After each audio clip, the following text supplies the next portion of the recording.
जब तक तोड़ेंगे नहीं तब तक छोड़ेंगे नहीं। बहुत ही लंबा दंगल चलेगा रे तोर हमारा।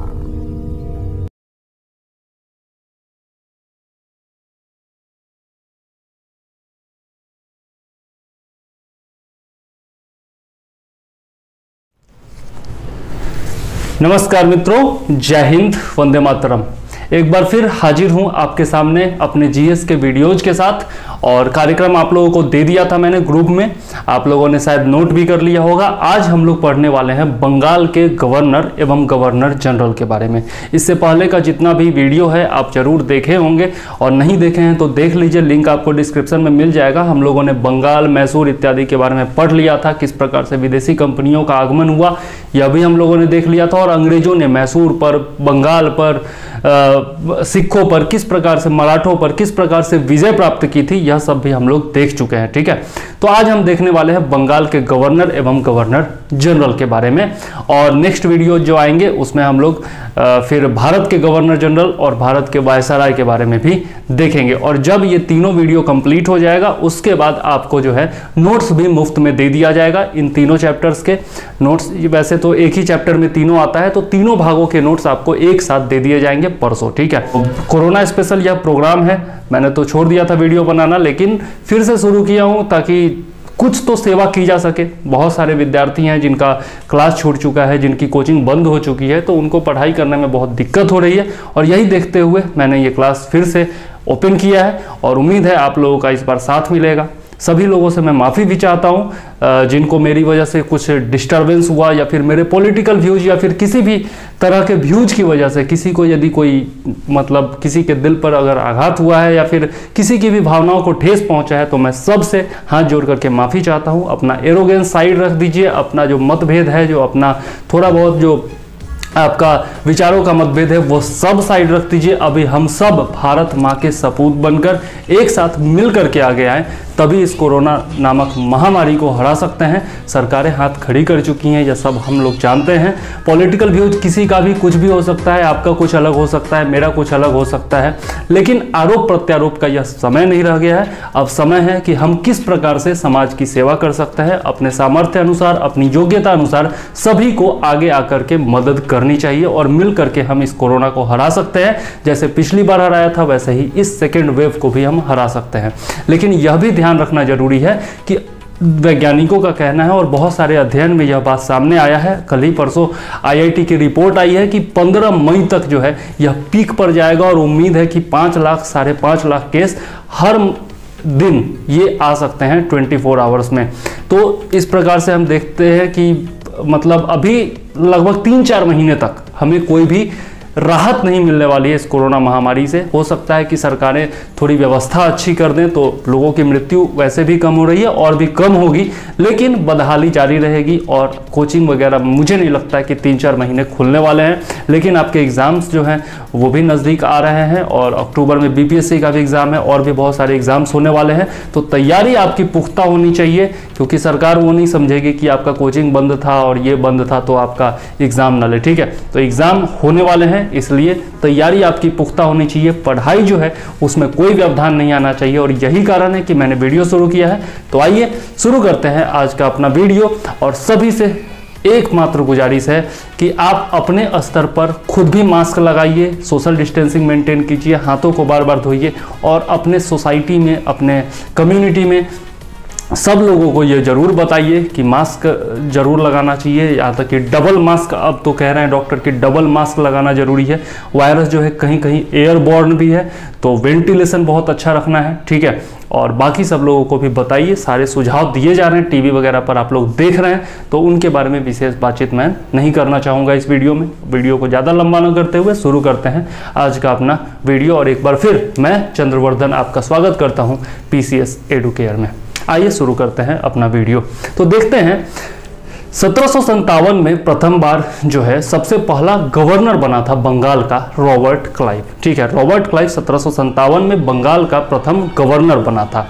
ठीक है, और है कि 1773 में रेगुलेटिंग एक्ट आया था, प्रथम रेगुलेटिंग एक्ट इसको कहा जाता है, और इसके तहत जो बंगाल का गवर्नर था उसको बंगाल का गवर्नर जनरल बना दिया जाता है, और जो मद्रास और बंबई के गवर्नर थे उनको बंगाल के गवर्नर जनरल के अधीन कर दिया जाता है। तो इस प्रकार वारेन हेस्टिंग्स जो थे वो बंगाल के प्रथम गवर्नर जनरल बन जाते हैं। ठीक है, तो यदि आपसे पूछा जाए कि बंगाल का अंतिम गवर्नर कौन था तो वारेन हेस्टिंग्स, और बंगाल का प्रथम गवर्नर जनरल कौन था तो वारेन हेस्टिंग्स।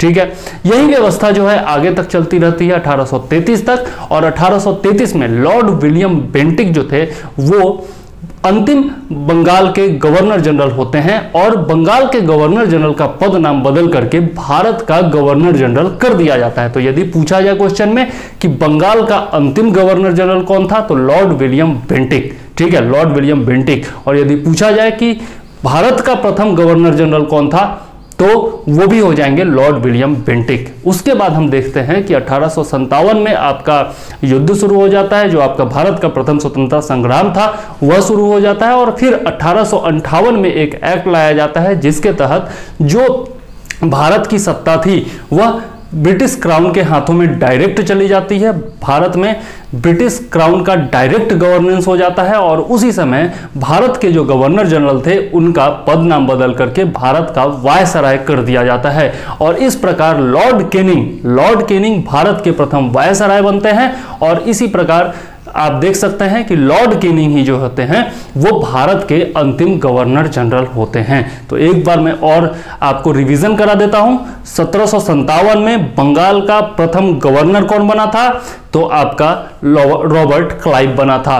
बंगाल का अंतिम गवर्नर कौन था, वारेन हेस्टिंग्स था।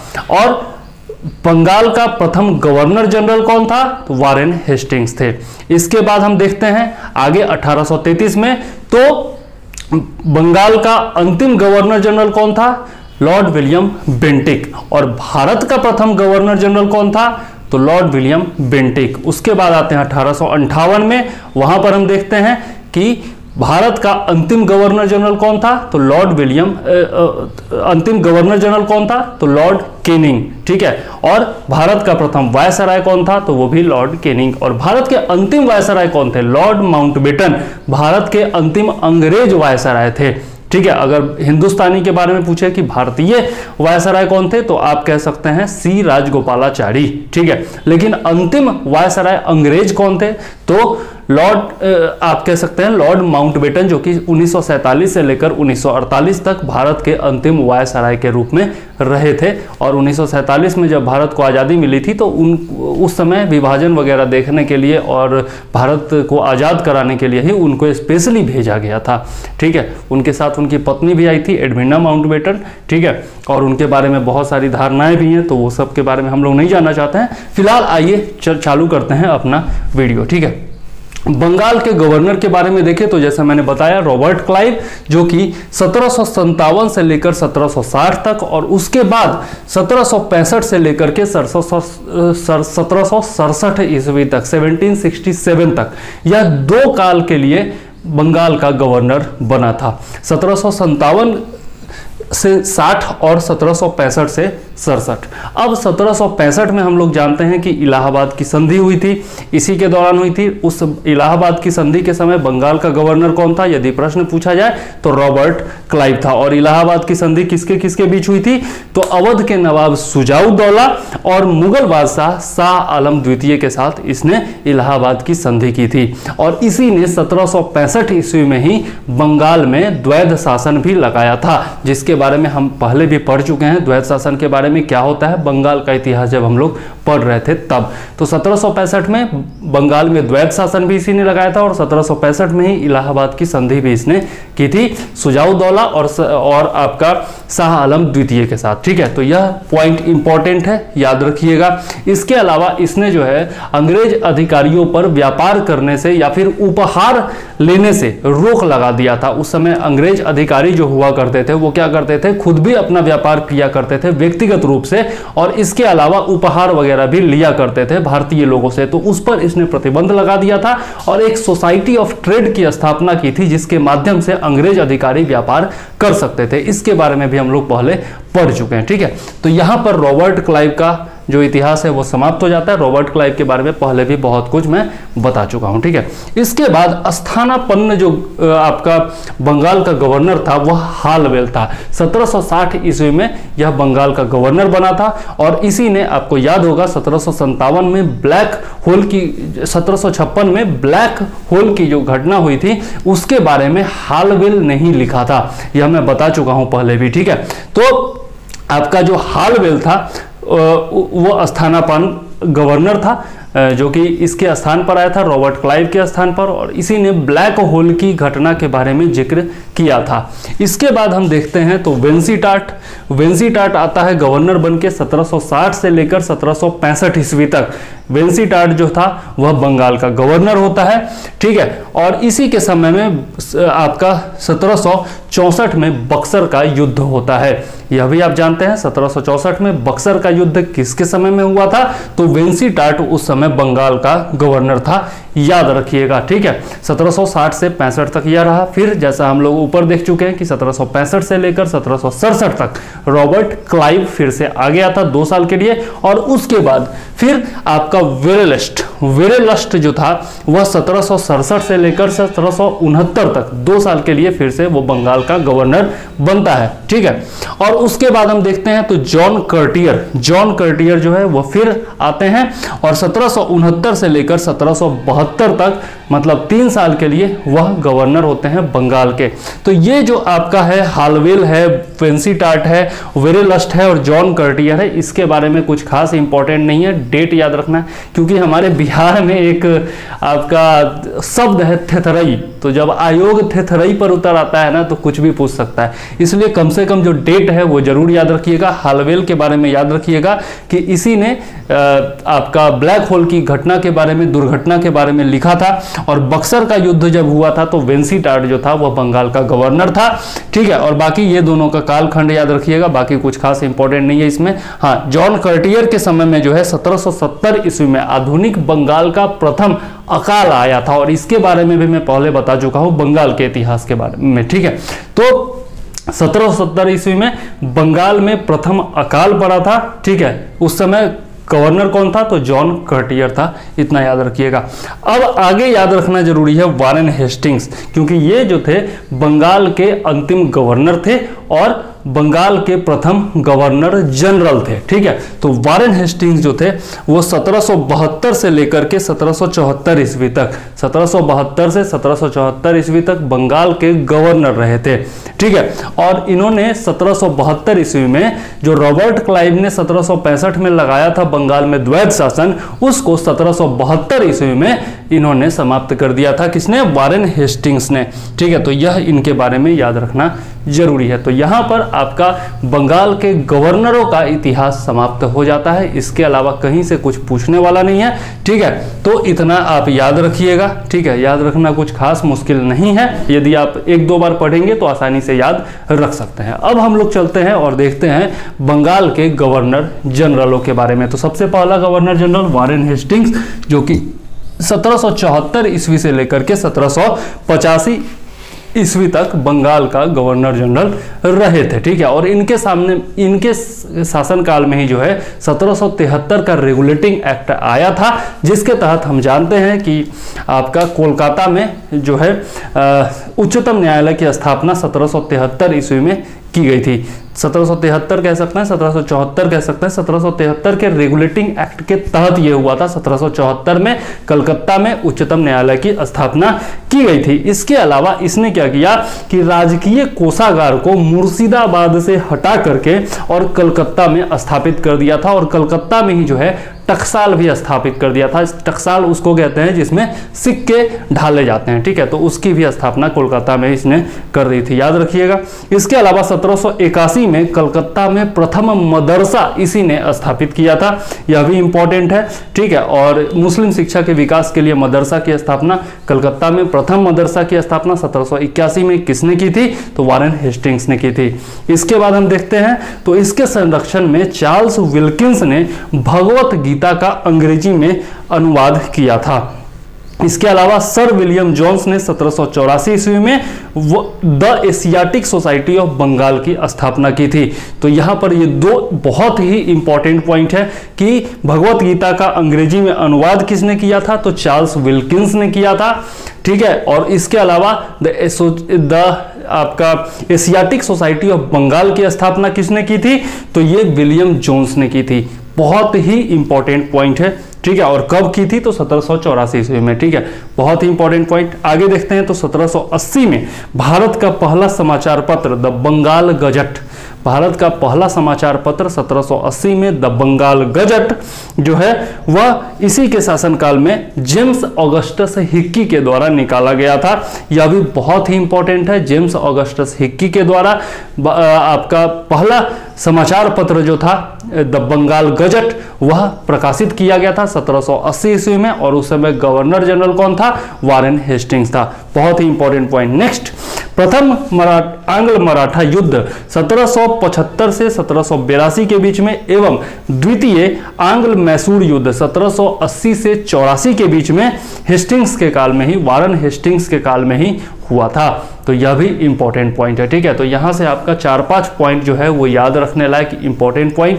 पहला, कलकत्ता का जो आपका उच्चतम न्यायालय की स्थापना की गई, उसके बाद कलकत्ता में टकसाल की स्थापना की गई, उसके बाद क्या हुआ? तो कोलकाता में मदरसा की स्थापना 1781 ईस्वी में, उसके बाद क्या? तो जेम्स ऑगस्टस हिक्की ने 1780 ईस्वी में द बंगाल गजट नाम से भारत का पहला समाचार पत्र निकाला, ठीक है। इसके अलावा और क्या हुआ? तो the Asiatic Society of Bengal की स्थापना की गई, ठीक है, विलियम जोन्स के द्वारा 1784 में। और इसके अलावा जो है आपका भगवत गीता का अंग्रेजी अनुवाद किया गया, किसके द्वारा? चार्ल्स विल्किंस के द्वारा इसी के समय में। और इसके अलावा आंग्ल मराठा युद्ध और द्वितीय आंग्ल मैसूर युद्ध जो है वो भी वारेन हेस्टिंग्स के समय में हुआ था। तो आप देख सकते हैं, याद रखिएगा, बहुत ही इंपॉर्टेंट पॉइंट है। अब हम चलते हैं और दूसरे के बारे में देखते हैं, लॉर्ड कॉर्नवालिस।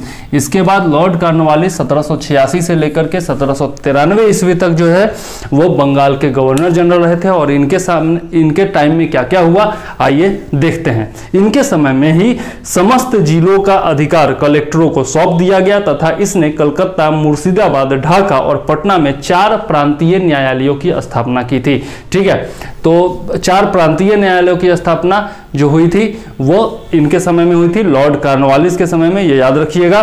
कॉर्नवालिस को भारत में भारतीय सिविल सेवा का जनक कहा जाता है। यह सबसे इंपॉर्टेंट पॉइंट है, बहुत ही इंपॉर्टेंट पॉइंट है।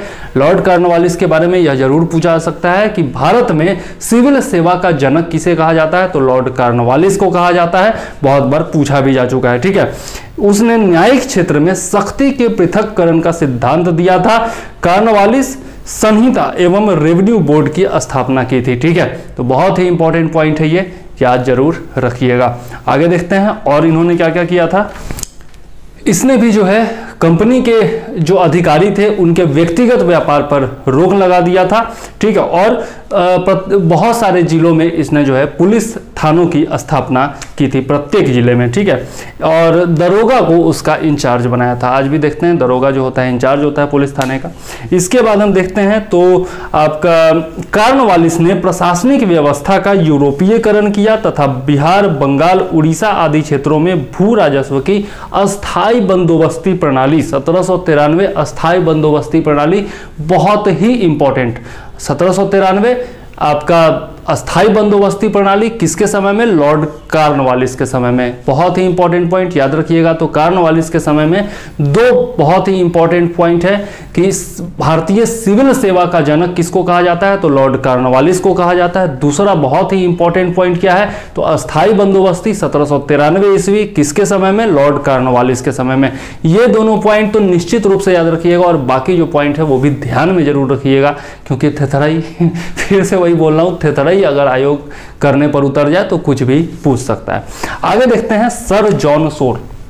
नेक्स्ट है सर जॉन सोर। यह 1793 से 98 5 साल के लिए आपके बंगाल के गवर्नर जनरल रहे थे। और इनके टाइम में क्या क्या हुआ? तो इस समय 1793 का चार्टर एक्ट पारित हुआ था।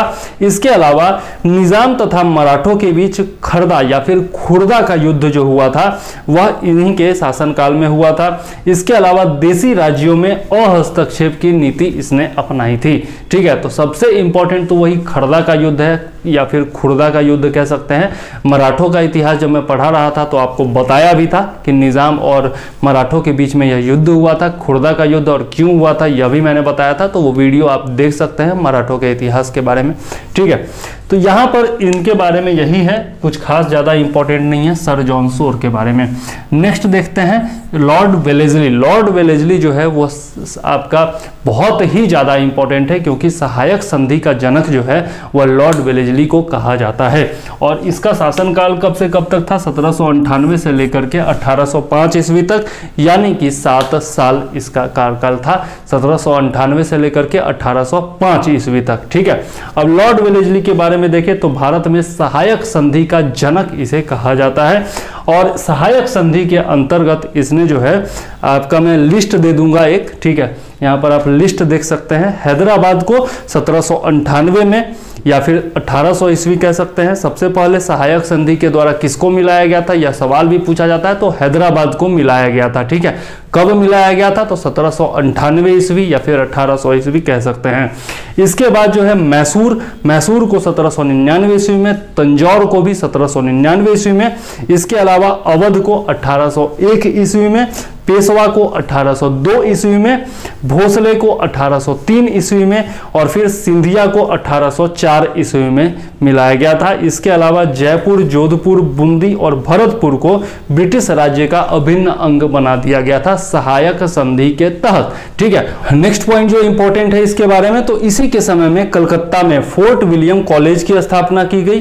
ठीक है, इसी के समय फोर्ट विलियम कॉलेज की स्थापना कोलकाता में की गई। और इसके अलावा यह खुद को बंगाल का शेर कहा करता था। तो कौन सा अंग्रेज था जो खुद को बंगाल का शेर कहा जाता था? यदि क्वेश्चन आता है तो लॉर्ड वेलेस्ली। ठीक है, और सबसे इंपॉर्टेंट पॉइंट क्या? तो सहायक संधि का जनक किसको कहा जाता है? लॉर्ड वेलेस्ली को कहा जाता है।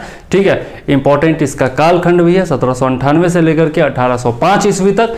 बहुत ही इंपॉर्टेंट पॉइंट्स हैं, याद रखिएगा। और सहायक संधि के साथ सबसे पहले किसको मिलाया गया था? तो 1898 ईस्वी में किसको? हैदराबाद को मिलाया गया था। ठीक है, और उसके बाद जो है क्रम से आप याद रखते जाइए तो ज़्यादा इंपॉर्टेंट होगा। लिस्ट आप यहाँ पर देख सकते हैं। ठीक है, इसके बाद हम लोग देखते हैं नेक्स्ट कौन था। तो नेक्स्ट है आपका सर जॉर्ज बार्लो। और यह भी कुछ खास इंपॉर्टेंट नहीं है, 2 साल के लिए मात्र आए थे, 1805 से लेकर के 1807 ईस्वी में। ठीक है, और इनके समय में 1806 ईस्वी में वेल्लोर का सिपाही विद्रोह हुआ था। ठीक है, वेल्लोर का सिपाही विद्रोह इनके समय में हुआ था 1806 ईस्वी में। यही मात्र एक इंपॉर्टेंट पॉइंट है, याद रखिएगा। आगे देख लेते हैं लॉर्ड मिंटो प्रथम। लॉर्ड मिंटो प्रथम इसलिए दिया हुआ है क्योंकि लॉर्ड मिंटो आगे भी आने वाले हैं भारत के वायसराय बनकर के। ठीक है, 1807 से लेकर के 1813 ईस्वी यानी कि 6 साल के लिए लॉर्ड मिंटो प्रथम जो था वह बंगाल का गवर्नर जनरल रहा था। और इसके समय में क्या क्या हुआ था? तो सबसे पहला काम जो हुआ था कि इसके कार्यकाल में 1813 ईस्वी का चार्टर एक्ट पारित हुआ था तथा महाराजा रंजीत सिंह के साथ प्रसिद्ध अमृतसर की संधि 1809 ईस्वी में हुई थी। तो जब हम लोग पढ़ रहे थे सिखों का इतिहास तब हम लोगों ने महाराजा रंजीत सिंह के बारे में पढ़ा था। और महाराजा रंजीत सिंह के बारे में जितना भी डिटेल आपको जानना है या फिर सिखों के बारे में जितना डिटेल जानना है वह आप सिखों के इतिहास में पढ़ सकते हैं। लिंक आपको डिस्क्रिप्शन में मिल जाएगा। ठीक है, और पढ़ ही लीजिएगा तो ज़्यादा अच्छा रहेगा, उनके बारे में पूछा भी जाता है। तो जो आपका लॉर्ड मिंटो प्रथम है इसके बारे में यदि देखें तो सबसे इंपॉर्टेंट पॉइंट यही हुआ कि महाराजा रणजीत सिंह के साथ इलाहाबाद की संधि जो है वह की गई थी। ठीक है, अमृतसर की संधि, सॉरी इलाहाबाद की संधि नहीं, अमृतसर की संधि की गई थी 1809 ईस्वी में। ठीक है, और 1813 ईस्वी का चार्टर एक्ट भी इसी के समय में पारित हुआ था। ठीक है, तो कालखंड आपको याद है तो आप आसानी से निकाल सकते हो। ठीक है, इसके बाद हम देखते हैं कौन है, तो लॉर्ड हेस्टिंग्स। यह बहुत ही इंपॉर्टेंट पॉइंट है, यह इंपॉर्टेंट आ जाता है। वारेन हेस्टिंग्स और लॉर्ड हेस्टिंग्स में सबसे पहले तो कंफ्यूज नहीं होना है, लॉर्ड हेस्टिंग्स अलग है और वारेन हेस्टिंग्स अलग है। तो लॉर्ड हेस्टिंग्स का जो कालखंड था वो 1813 से 23, मतलब कि 10 साल के लिए यह रहा था यहाँ पर लॉर्ड हेस्टिंग्स, और इसने जो है बहुत ही इंपॉर्टेंट काम किए थे। तो सबसे पहला काम क्या किया था, इसने जो है अंग्रेजों एवं गोरखों के बीच सुगौली की संधि द्वारा आंग्ल नेपाल युद्ध की समाप्ति की थी। ठीक है, इसके समय में आंग्ल नेपाल युद्ध की समाप्ति हुई थी सुगौली की संधि के द्वारा। ठीक है, और 1816 ईस्वी में सुगौली की संधि हुई थी, याद रखिएगा। आंग्ल नेपाल युद्ध की समाप्ति सुगौली के संधि के द्वारा हुई थी 1816 ईस्वी में, तो इसी के समय में हुआ था। इसी ने पिंडारियों का दमन किया था। यह भी पूछा जाता है कि पिंडारियों का दमन किसने किया था, तो लॉर्ड हेस्टिंग्स ने किया था। ठीक है, इसके अलावा पिंडारियों के प्रमुख नेता वासिल मुहम्मद चीतू एवं करीम खान थे, यह भी याद रखिएगा। यह भी पूछा जाता है कि पिंडारियों के प्रमुख नेता कौन कौन थे, तो याद रखिएगा नाम वासिल मोहम्मद, चीतू एवं करीम खान। ठीक है, और भी बहुत सारे नेता थे लेकिन ये तीनों नेता बहुत ही इंपॉर्टेंट थे। ठीक है, ये सब का नोट्स आपको दिया जाएगा तो इसलिए घबराने की जरूरत नहीं है। मैं जानबूझ करके नहीं लिख रहा हूँ, लिखूंगा तो ज़्यादा टाइम लग जाएगा। ठीक है, इसके बाद आते हैं और देखते हैं आपका इसने और क्या किया था, तो लॉर्ड हेस्टिंग्स ने मराठा शक्ति को अंतिम रूप से नष्ट कर दिया था। ठीक है, अंतिम रूप से नष्ट कर दिया। इसने प्रेस पर लगे प्रतिबंध को समाप्त कर प्रेस के मार्गदर्शन के लिए नियम बनाए थे। तो ये सब कुछ खास पूछा नहीं जाता है। ठीक है, हाँ ये जरूर इंपॉर्टेंट है, काश्तकारी अधिनियम जो था वह इसी के समय में लागू किया गया था 1822 ईस्वी में। तो 1822 ईस्वी में काश्तकारी अधिनियम किसके समय में लागू किया गया था, तो लॉर्ड हेस्टिंग्स के समय में लागू किया गया था। इंपॉर्टेंट पॉइंट है, याद रखिएगा। ठीक है, नेक्स्ट चलते हैं लॉर्ड एमहर्स्ट। लॉर्ड एमहर्स्ट जो है 1823 से लेकर के 1828 ईस्वी 5 साल के लिए, और इसने क्या क्या किया था आइए देखते हैं। इसके समय में प्रथम आंग्ल वर्मा युद्ध जो हुआ था 1824 से 26 के बीच हुआ था। प्रथम आंग्ल वर्मा युद्ध 1824 से 26 के बीच में किसके समय में हुआ था, तो लॉर्ड एमहर्स्ट के समय में हुआ था। इसमें वर्मा जो है वो पराजित हुआ था और 1826 के मध्य दोनों के बीच यांडबू की संधि हुई थी। तो 1824 से लेकर के 26 के बीच में आंग्ल वर्मा युद्ध हुआ था, किसके समय में, लॉर्ड एमहर्स्ट के समय में, और यांडबू का संधि जो हुआ था 1826 में, इसके माध्यम से यह युद्ध समाप्त हो गया था। 1824 में बैरकपुर की छावनी में विद्रोह जो था वह लॉर्ड एमहर्स्ट के शासनकाल में हुआ था, यह भी याद रखिएगा, इंपॉर्टेंट पॉइंट है। ठीक है, तो यह जो हो गया आपका लॉर्ड एमहर्स्ट के बारे में हो गया। और इसके बाद आते हैं Lord William Bentinck. Lord William Bentinck जो थे वो 1828 ईस्वी से लेकर के 1833 ईस्वी तक, 1828 ईस्वी से 1833 ईस्वी तक आपके बंगाल के अंतिम गवर्नर जनरल रहे थे, और फिर 1833 के बाद जो है यही भारत के प्रथम गवर्नर जनरल बन गए थे। ठीक है, तो यह बहुत ही इंपॉर्टेंट पॉइंट है इनके बारे में। ओके, और इन्होंने क्या किया था, तो 1833 ईस्वी के चार्टर एक्ट जो था वह इन्हीं के समय में लागू किया गया था। 1829 ईस्वी में सती प्रथा को इन्होंने ही समाप्त किया था राजा राम मोहन राय के सहयोग से। बहुत ही इंपॉर्टेंट पॉइंट है कि सती प्रथा को किसके शासनकाल में समाप्त किया गया, तो लॉर्ड विलियम बेंटिक के समय में समाप्त किया गया। किसके सहयोग से, राजा राम मोहन राय के सहयोग से। कब, तो 1829 ईस्वी। ठीक है, और इसके लिए क्या किया गया था, तो धारा 17 बनाया गया था 1829 ईस्वी में। इसके खिलाफ एक्ट बनाया गया था जिसको धारा 17 कहा जाता है, एक्ट 17 कहा जाता है। सती प्रथा को समाप्त करने के लिए यह बनाया गया था। ठीक है, और कर्नल स्लीमन की सहायता से इन्होंने जो है ठगी प्रथा को समाप्त किया था, और इसके अलावा शिशु एवं बालिका हत्या पर भी प्रतिबंध लगा दिया था।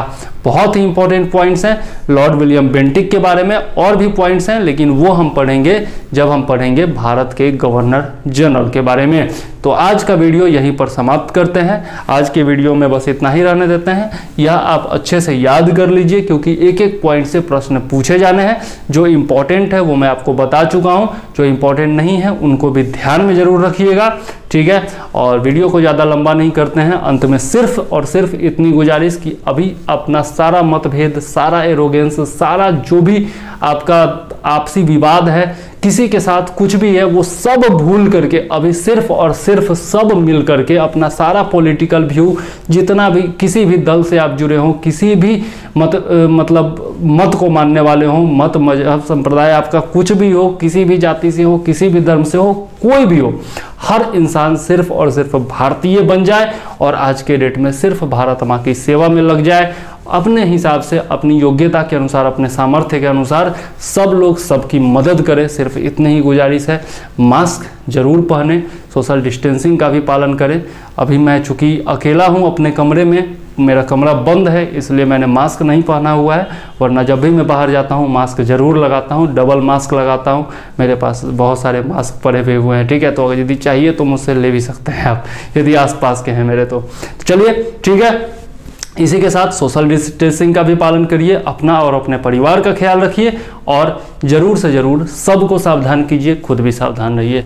और हाँ, अंत में एक और बात कहना चाहता हूँ, यदि आपको मेरी मुफ्त सेवा पसंद आती हो तो इसको शेयर कर दीजिएगा, वीडियो को शेयर कर दीजिएगा, वीडियो को पसंद कर लीजिएगा। और यदि कुछ आपको कमेंट में लिखना हो तो कमेंट में भी लिख सकते हैं। और यदि किसी को कंट्रीब्यूट करना होगा, किसी को भी यदि कंट्रीब्यूट करना हो, यदि मुफ्त सेवा के बदले मुफ्त नोट्स दे रहा हूँ, मुफ्त वीडियोज बना रहा हूँ, तो इसके बदले किसी को कुछ देना हो, यदि कुछ कंट्रीब्यूट करना हो, तो या तो आप मेरे नंबर पर 9525360283 पर आप डायरेक्ट मुझे कुछ धनराशि भेज सकते हैं। और जो भी धनराशि इकट्ठा होगी वो मैं वादा करता हूं आपको रसीद भी दिखाऊंगा। गौतम गंभीर फाउंडेशन बहुत अच्छा काम कर रही है। गौतम गंभीर क्रिकेटर जो हमारे रहे हैं और दिल्ली के अभी सांसद भी हैं, बहुत अच्छा काम कर रहे हैं दिल्ली वासियों के लिए। तो गौतम गंभीर फाउंडेशन को मैं दान करना चाहता हूं और इसके लिए आप यदि चाहें तो डायरेक्ट भी कंट्रीब्यूट कर सकते हैं हमारी मुफ्त सेवा के बदले, या फिर यदि चाहें तो एक जगह धनराशि इकट्ठा हो जाए, उसके बाद मैं उनको कंट्रीब्यूट करूंगा, ताकि दिल्ली वासियों दिल्ली की बहुत स्थिति खराब है, तो दिल्ली वासियों की सेवा हो सके। यही आपसे गुजारिश है कि आप गौतम गंभीर फाउंडेशन में दान करें डायरेक्टली, या फिर मुझे भी भेज सकते हैं और धनराशि इकट्ठा हो जाए 5,000 10,000 रुपया, तो एक साथ मैं उनको भेज दूं। इससे पहले भी हम लोग कर चुके हैं, अध्ययन के माध्यम से हम लोग पहले भी कर चुके हैं। हमारे इसी ग्रुप का नाम पहले अध्ययन हुआ करता था और उस समय हम लोगों ने 15 से 20,000 रुपये इकट्ठा करके और भेजा था, हर महीने भेजा करते थे।